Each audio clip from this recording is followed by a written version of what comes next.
Because everything you are taught doesn't take into consideration what you really need to solve the problems of the poor. I've been saying for the last 25 years, best brains in the world are solving problems of the rich, who really don't have problems to solve. And as a result, problems of the poor don't get the right kind of talent. And problems of the poor require a fair amount of talent. So it is not about doing good only. It is about doing good, at the same time, doing things right. It is wrong to assume that there is no money to be made in solving problems of the poor. There are challenges related to water, food. Look at agriculture. We put in very little technology in agriculture. We don't solve, using new tools, the productivity issues related to food distribution. Look at it, our country, you have excess food, but there are 220 million hungry. There is a business opportunity here. Logistics, using new technology to deliver food at the right place at the right time. But these are very complex challenges. These are the roads that people have not taken. So everybody is afraid. And pioneers always have arrows in the back. When we started at TiEcon work in India in early 80s, we said that the Western world was focusing on telephone density, big urban exchanges, air-conditioned network exchange, and we said we are going to flip the pyramid completely. We're going to go to rural telecom, we're going to focus on access, and we're going to design digital switches which don't require air conditioning. And everyone thought we were crazy. It cannot be done. You got to take some risk, and not that everything you do will succeed. So one thing entrepreneurs will have to learn is to respect failures. From failures, there is a lot to learn. If you're not willing to fail, you will not make an attempt to succeed. And I think failures are not respected in our communities. So people don't try anything new. If you don't try anything new, you don't gain anything. And these are the challenges in our system. So I would say we have huge opportunity, and we could be really the leader in providing low-cost solutions. Not only for India, but for the world. Look at what Devi Shetty has done. Look at what Arvind Eye Care people have done. Created new models of delivering eye care at very low cost. We created new models of delivering quadruple bypass, not at $50,000, but at $2,000. These models are scalable outside. For example, health is a classical case. Everybody wants to build expensive hospitals like Western world. Everybody wants fancy beds, X-ray, MRI, which is great. But it's not scalable. It's not sustainable for a country like India. You need that too. If you need quadruple bypass, you need quadruple bypass. But just go back in Ayurveda. And Kerala is a great place to launch these kinds of initiatives. There is a lot of wisdom in traditional medicine for preventive care. Eating right food, to looking at herbal medicinal plants. Every opportunity I get, I tell all my colleagues in America that my mother delivered 8 kids, all at home, 0 cost of delivery, no doctor, no nurse, no pharmacy, no telephones, no running water, no electricity, in a tribal little village. They must have done something right. Can we look at those kinds of solutions? I think we immediately go back to the Western solutions. Very expensive. I find that we have learned in the last 50 years to do less for a lot more. We need to learn to do a lot more for a lot less. And India can provide that solution. I've been saying recently, I just gave a talk yesterday in Chicago, in downtown, and I said, look, American model based on consumption is not scalable, sustainable, desirable, workable for countries like India. We need new model of development. We need new parameters. But we are not really focused on creating new world. We are focused on copying the Western world for India. It's not going to work. I mean, the whole business of measuring GDP, GNP, per capita income, all that made a lot of sense at one time. I'm beginning to question some of these fundamentals. And then only we will begin to find some new answers. I'm very hopeful. I think we're going to be forced into thinking differently because of the challenges we have. And I'm sure we will find solutions.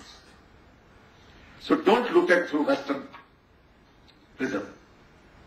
If you do that, you will find that solutions don't exist. It is very complicated. Everything is too expensive. But I can assure you, there are new ways to look at things. And some people are doing it in their own little way. I give you 2 examples. I mean, if you tell somebody that you can do quadruple bypass for $2,000, nobody would believe it. So I'm very happy. And the initiatives of the world are bringing that model to Western world. In fact, Western world is looking to India to find new solutions, find new models of development. You know, I've been saying that the Gandhiji's idea of Ram Rajya, whatever he called, rural development basically, could not be realized because there was no communication. With internet, web, I see whole different opportunities to provide education, health, government services, run businesses,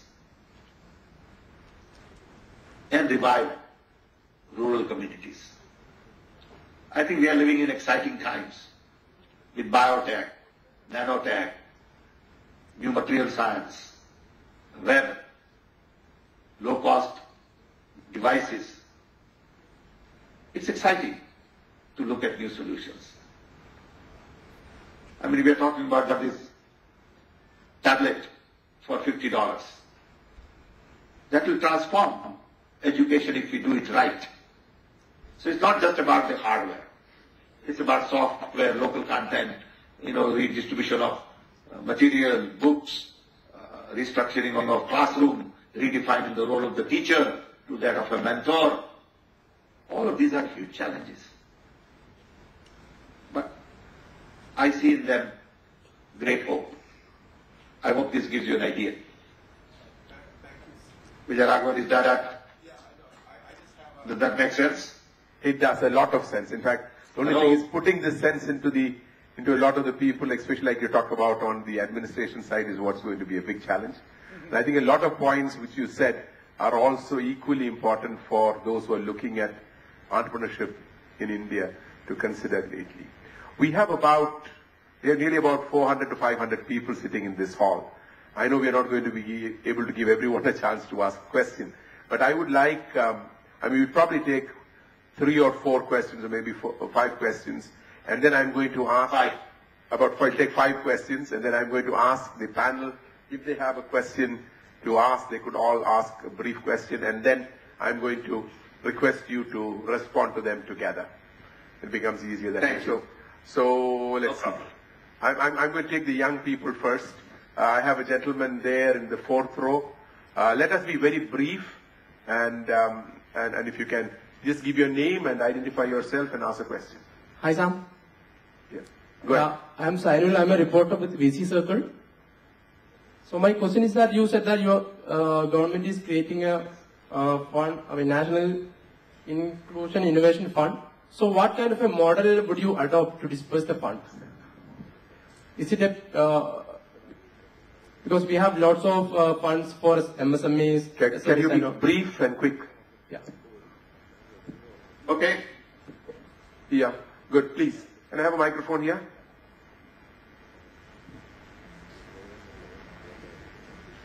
Quickly here, yeah. Can we get a couple more microphones quickly? Please keep it there.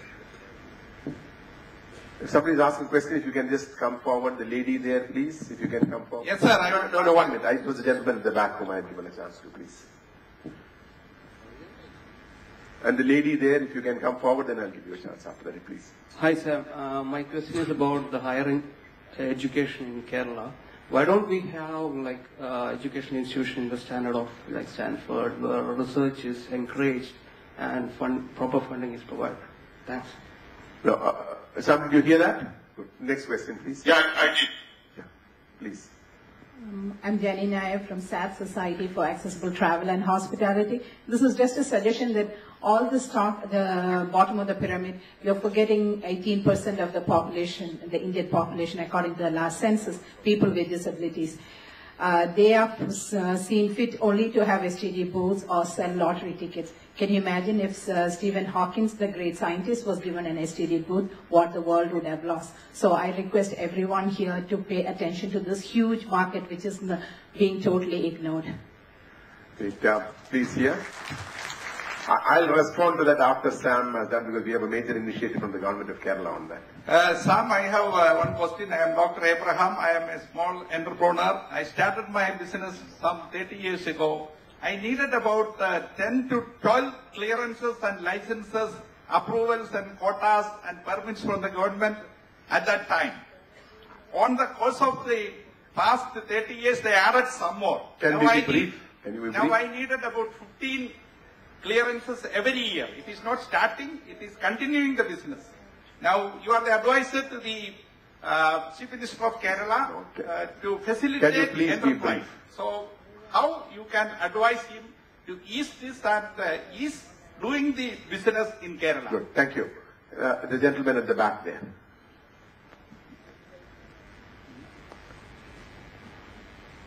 Hello, my name is Adrian. I am exchange student at IMK, and I have a short question. Great conference, but I'm missing a lot of young people, because in Germany startups the people are younger. So my question is, what you can do that people start earlier to start up a company in India? Thanks. Good. Last question here. I could not hear. Okay, he's a student from IIM Kozhikode, and he was asking, what can we do to attract younger people into getting into entrepreneurship? Correct? Good, please. I'm Francis from the digital media. Can you be louder? Yeah, I'm Francis from the digital media. My question is, Kerala is having a continuous erosion of agricultural entrepreneurs. Is there any specific new idea which we could hear from Dr. Sam Pitruda? Okay, there's one more lady. I'm just going to give her a chance to ask the question.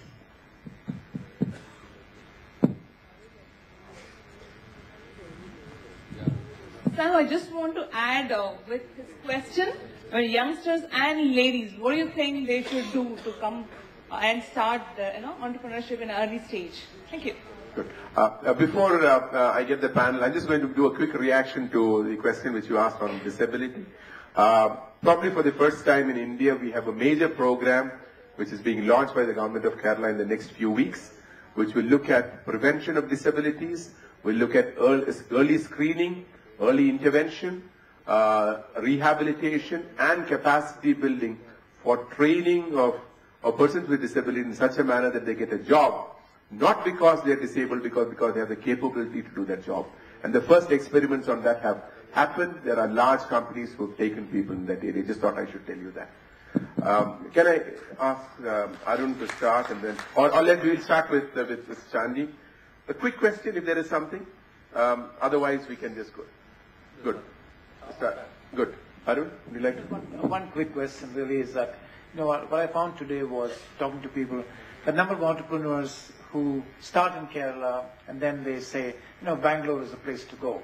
So for some reason, Bangalore has become a magnet for entrepreneurs. And what do we need to do in Kerala to make Kerala another magnet? Sam, I just one comment before you. I mean, you were here for Emerging Kerala and you saw the people who were here. I think we have at the end of the day today, just on a session of entrepreneurship, about half that crowd in this room, which I think things are changing. People want to change. They want the change happening. We do have a lot of young people, maybe we need more. But like Arun was saying, what do we do to ensure that we are able to convert this energy that we see in the people in this room into entrepreneurial ventures in the state of Kerala? Over to you, Sam. Thank you. Well, I'm going to try to answer these questions in the sequence they came in. And if I forget something, please re-ask, because on this side, clarity was not that great in terms of audio. So first one was by some reporter friend on fund. The fund is going to be working as a commercial fund, but with understanding that the returns are going to be in tune with the social ventures at the bottom of the pyramid. So you're not going to get 20% return, you probably get 10-12% return.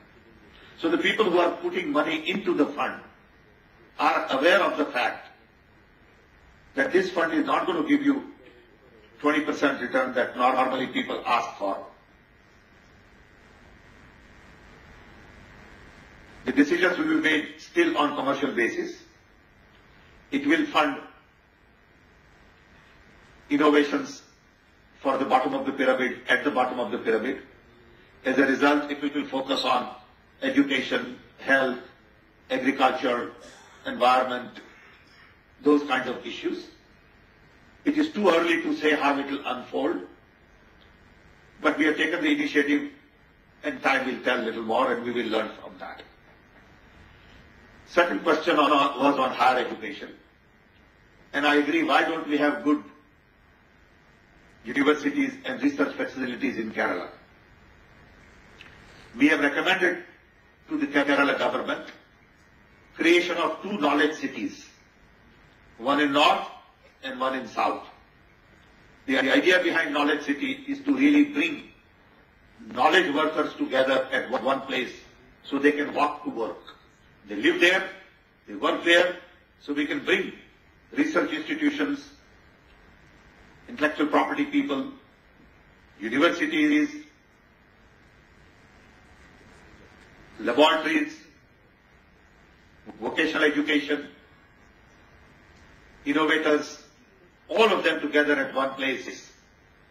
Maybe start with a community of 30, 40, 50,000 people. Focused on building knowledge, solving problems.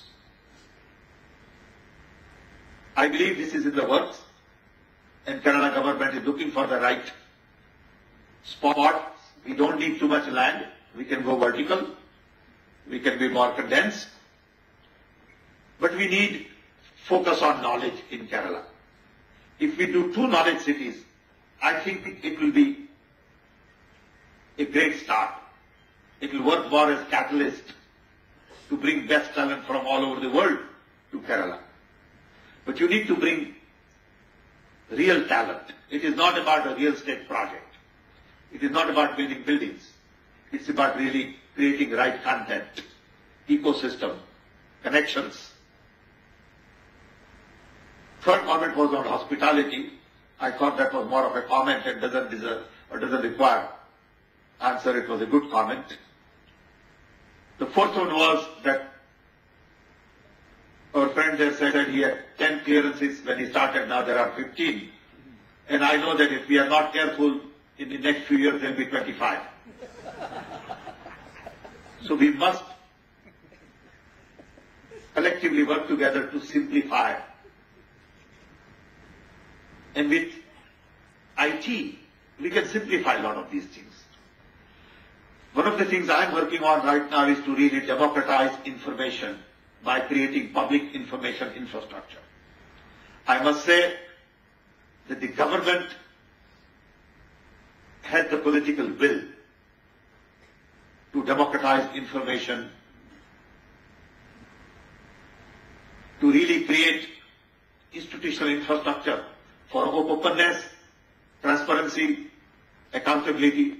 So we are creating two major networks, knowledge network at the cost of 3 billion, already built, working to connect all our universities with 40 gigabit bandwidth. We are connecting all of the panchayats to optical fiber. So you have hundreds of megabits of bandwidth in villages. Then we have to learn to use this and create business opportunities with this connectivity. Because private party will not invest in building infrastructure. These are the super highways of tomorrow. The government is willing to put 100,000 crores to build it. But government doesn't get credit for it. Because in our media, all of this gets lost. We are building platforms for ID that Nandan is working on. Dr. Kasturangan is leading the effort on GIS. Dr. Garola is working on application platforms. So we are creating all these platforms to really take technology all the way to villages. But we need entrepreneurs to take advantages. So we need to simplify processes, use technology. Bureaucracy justifies more processes to make sure that nothing wrong happens. In the process, more wrong happens perhaps, and things get complicated. So I agree that we need to simplify. How do we attract young? I think one, we can learn to respect failures. Two, give them the facilities they need, tools they need, and also provide right kind of encouragement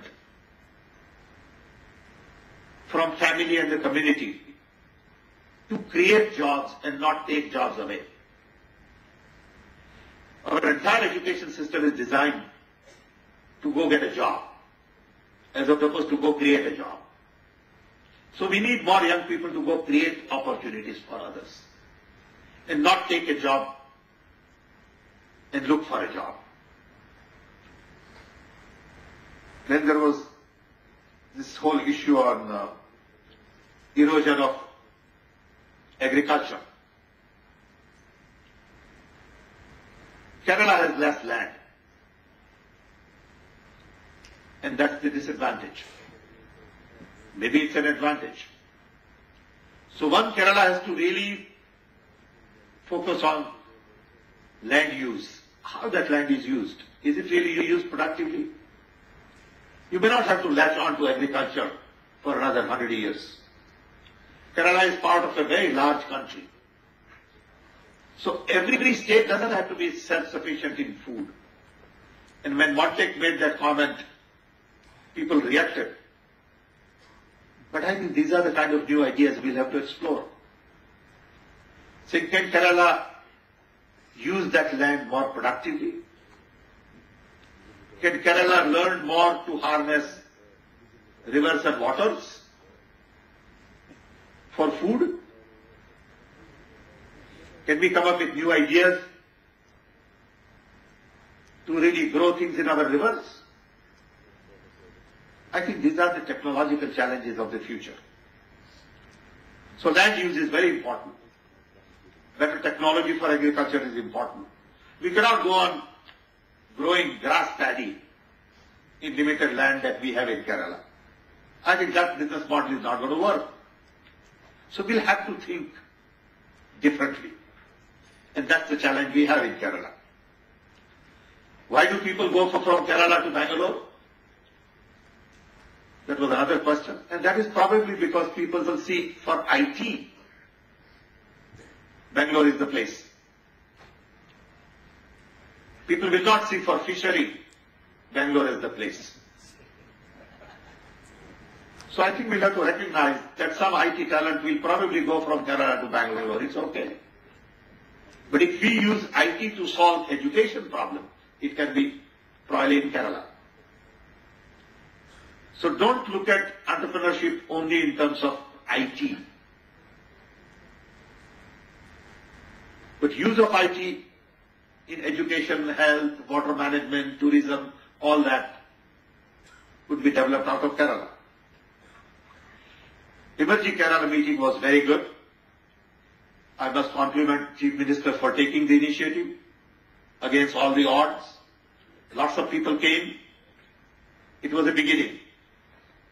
I don't think it's going to solve all Kerala's problems. But these kinds of activities bring people together, network talent, resources, and give birth to new ideas. I think it was a great start. I got to meet a lot of interesting people.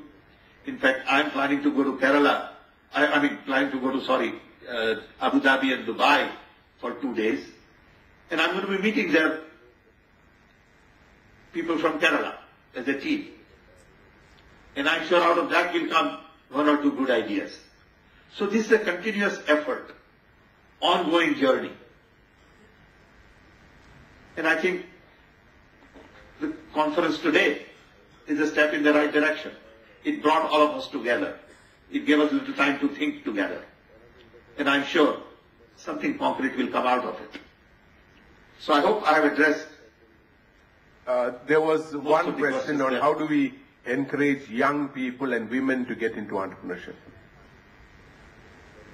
The only way to encourage young is to, one, give them right education, right tools, right encouragement from family. If parents want you to be a doctor or engineer and get a job, or be an IAS officer and join government, there is very little poor young guy can do. Because he wants to please his parents, or she wants to please her parents. So parents will have to say, it's okay to take risk. We will support you for a while. Go try a new job. Do your own thing. You don't have to be a doctor, engineer, or a government officer. We know that that is low-risk operation. So we are willing to back you in the high-risk operation. I think it has to come from family. Then government can chip in. But if the family is not willing to take risk and support young kids would be frustrated. Because coming home, parents and, relatives and wife will say, oh, why are you doing all these, new things? Go get a job. It's secure. It's safe. That's my answer. Thank you very much. In fact, what you just said was what the Chief Minister also mentioned in his speech this morning, where he talked about the need of the society to change its mindset and for young people to look at not being job seekers but job providers. On that note, I think on behalf of everyone here, right, and the interesting thing is that nearly past 6:45 in the evening, we have as many people as we started the session with, which basically is your, the attraction which people have to what you say. Thank you very, very much. Good applause. I don't know whether you can hear what is there, but I think a very, very useful session. And I'm sure that everyone here is going to take back several messages from what you said. And we should see some change happen there. Thank you once again for that excellent talk that you gave us. The organizers have a memento which is given to the speakers. We will ensure that yours reaches Sukhman at your office in Delhi. Thank you very much. And I think next time you're in Kerala, we probably need to have a meeting with the Thai team in Cochin or Trivandrum, where we will get together entrepreneurs and have some kind of an open house kind of a discussion. And we will plan it along with one of your visits coming into Kerala. Thank you very much once again, Sam. I also want to thank you. Yeah. I also want to thank for your leadership.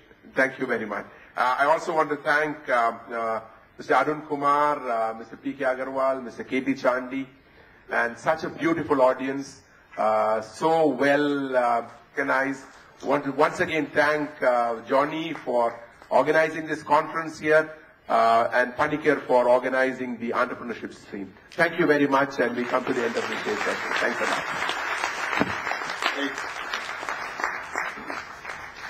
Thank you, Mr. Patora. Have a good day, and thank you, gentlemen. This is a fantastic event with, as Mr. Vijayaraghavan said. I would like to request Mr. Vijayaraghavan to give the mementos for the speakers, please.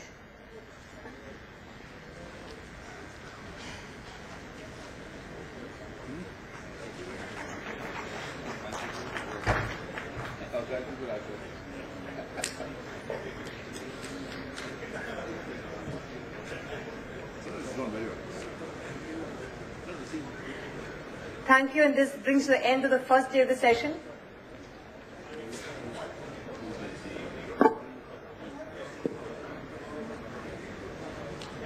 Thank you very much.